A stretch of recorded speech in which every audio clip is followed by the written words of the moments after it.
வணக்கம், வணக்கம் அருந்தமிழ் உறவுகளே! எப்படி இருக்கீங்க? நம்ம விஜய் அவர்கள் அரசியலுக்கு வர்றது உறுதியாகிவிட்டது. 2026ல வரப்போறாரு. இன்றைக்கு மாணவர்களுக்கான அந்த பரிசு குடுக்குற விழாவுல அவர் பேசும்போது, நெறைய விஷயங்கள் அனலைஸ் பண்ணியிருக்காரு.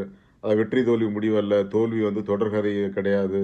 நல்ல தலைவர்கள் அரசியலுக்கு தேவை. அப்படின்னு நெறைய பேசியிருக்காரு. போதைப் பொருட்களுக்கு எதிரான விஷயங்கள பேசியிருக்காரு.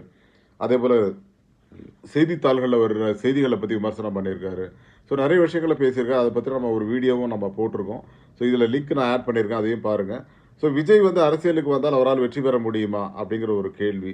அவர் முதல்வர் வேட்பாளரா இப்ப சீமானோட கூட்டணி வைப்பாரா? அதிமுகவோட கூட்டணி போவார்லாம் நெறைய விஷயங்கள் பேசப்படுகிறது. அது நம்ம அரசியலுக்கு உதவுமா? உதவாதா? அப்படிங்கிறத சொல்லணும்.